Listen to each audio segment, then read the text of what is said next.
भारतीय बाजार एक बार फिर उठापटक का शिकार बन गया है।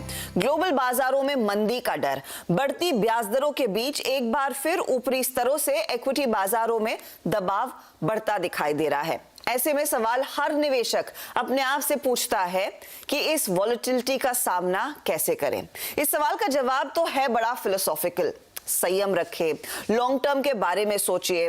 हर डिप मौका है, तो फिर आप ये पूछेंगे तो इस मौके में पैसा लगाना कहां बेस्ट रहेगा, इसका जवाब भी मिलेगा।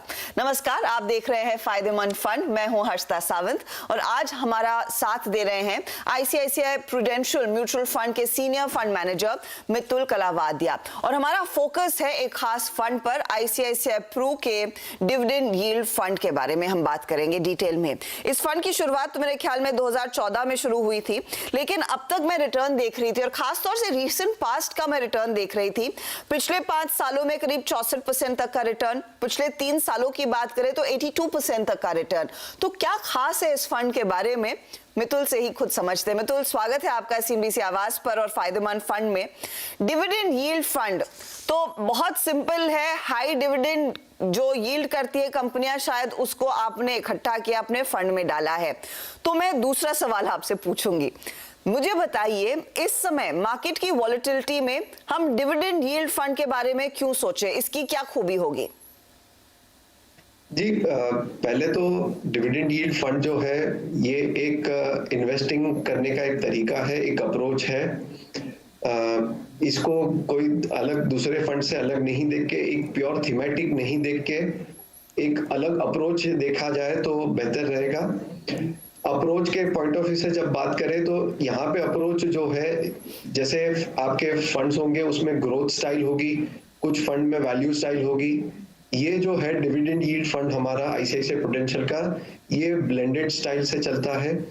यहाँ पे हम जो अप्रोच अपनाते हैं, जो अपने बात करेंगे कि कैसे हम फंड में स्टॉक सिलेक्शन करते हैं, वो स्टॉक सिलेक्शन की जो प्रोसेस है, जो प्रक्रिया है, उसमें ग्रोथ स्टॉक्स को भी थोड़ा सा ध्यान में रखा जाता है, वैल्यूएशंस को ध्यान में रखा जाता है। So by at any price नहीं है, ना ही प्योर वैल्यू है, डीप वैल्यू है, वैसा नहीं है। कहीं पे दोनों के बीच की एक ब्लेंड अप्रोच है। आज जब मार्केट में कुछ सेक्शन ऑफ द मार्केट जो है वो फ्रॉथ वैल्यूएशंस पे चल रहे हैं, वहां पे डिविडेंड यील्ड जो है एक बैलेंस अप्रोच लाता है, जहां पे वैल्यूएशन और ग्रोथ का समवेयर एक तालमेल किया जाके वैल्यूएशन के साथ किया जाता है। और दूसरा एक एडवांटेज ये है कि जब मार्केट इंडिया में इंटरेस्ट रेट्स वगैरह लो है, उस समय पे हाई यील्डिंग डिविडेंड यील्डिंग जो स्टॉक्स है, उसमें एक वैल्यूएशन की सेफ्टी के कारण आपको डिविडेंड यील्ड से भी एक रिटर्न बनते रहेगा इन अ पीरियड, ऐसे पीरियड में कि जहां पे मार्केट्स अगर बहुत ज्यादा रिटर्न नहीं दे, तब वहां पे ये डिविडेंड यील्ड आपके रिटर्न्स में कंफर्टेबल करेंगे। क्या आपको लग रहा है कि अब भारतीय बाजार, और सिर्फ भारतीय बाजार ही नहीं, ग्लोबल मार्केट्स भी अब उस फेज से गुजरेंगे जहां पर इंडेक्स में ज्यादा कुछ रिटर्न मिलेगा नहीं, इसीलिए ये specific value picking, growth picking, जिसमें डिविडेंड यील्ड का भी फायदा मिले, वो एसेंशियल है? जी, मैक्रो तो डिफिकल्ट होता है प्रिडिक्ट करना और मार्केट्स कैसे चलेंगे, बट बेसिक फंडामेंटली अगर देखें तो इंटरेस्ट रेट्स बढ़ रहे हैं और इंटरेस्ट रेट्स और बढ़ेंगे इन्फ्लेशन के कारण। इन्फ्लेशन जब तक कंट्रोल में नहीं आएगा तब तक रेट्स बढ़ते रहेंगे। और राइजिंग रेट एनवायरनमेंट में स्टॉक्स के जो वैल्यूएशंस होते हैं उनको सबसे बड़ा खतरा रहता है। अर्निंग्स साइड पे जब तक ग्रोथ अच्छी रहेगी, अर्निंग साइड पे कोई इशू ज्यादा नहीं दिखेगा। बट क्या है कि वैल्यूएशन जो है, और स्पेशली स्टॉक्स जिनके वैल्यूएशंस बहुत ज्यादा हाई है, वहां पे एक वैल्यूएशन डी रेटिंग का स्कोप रहता है, क्योंकि आपकी इंटरेस्ट रेट्स बढ़ के आपकी एक डिस्काउंटिंग मॉडल में इंटरेस्ट रेट बहुत बड़ा रोल प्ले करेगा। सो ओवरऑल मार्केट के लिए भी वहां पे एक कैप बन जाता है कि मार्केट की री रेटिंग ओवरऑल ज्यादा नहीं हो पाती है और एक रिस्क बना रहता है। तो उस दरमियान समवेयर जो है कि एक ब्लेंड अप्रोच वाला जो होता है कि एक वैल्यूएशन अप्रोच को जो थोड़ा पकड़ के चलने वाली स्टाइल है, दैट शुड डू, वो जनरली बेहतर करे, हमारा ऐसा अनुमान है। तो फिर ये समझाइए कि फिर आपकी इन्वेस्टमेंट अप्रोच होती क्या है? क्या आप खासतौर से उन कंपनियों को चुन रहे हैं जहां पर बहुत अच्छा डिविडेंड यील्ड है, या फिर आप ऐसी कंपनियों को भी अपने पोर्टफोलियो में शामिल कर रहे हैं जहां पर स्कोप है कि डिविडेंड यील्ड बढ़ता हुआ दिखाई देगा?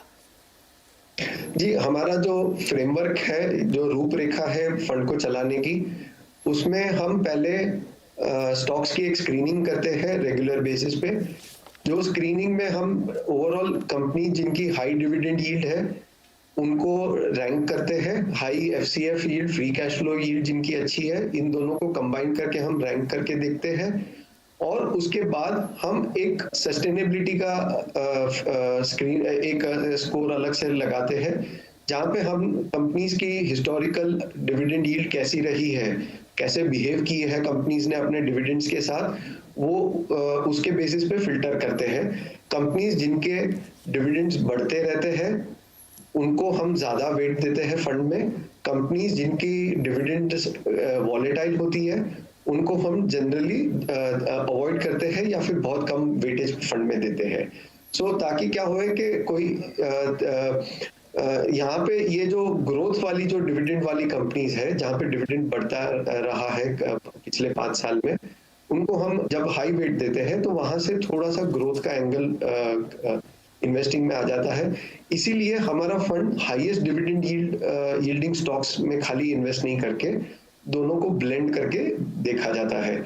इसका फायदा हमने ये देखा है कि जब भी overall market volatility, economic volatility वाले पीरियड आते हैं तभी आपकी फंड की वॉलेटिलिटी बढ़ती नहीं है, because high dividend yield stocks के साथ एक रिस्क ये होता है कि जब इकोनॉमिक एनवायरनमेंट में थोड़ी अप्स एंड डाउन्स आते हैं तो इनके डिविडेंड्स भी डिस्टर्ब होने के रिस्क होते हैं। सो वो रिस्क को कंटेन करने के लिए थोड़ा सा ग्रोथ वाले स्टॉक्स जहाँ पे डिविडेंड्स ग्रो कर रही है and at the same time उनका यील्ड अच्छा है, वो दोनों को कंबाइन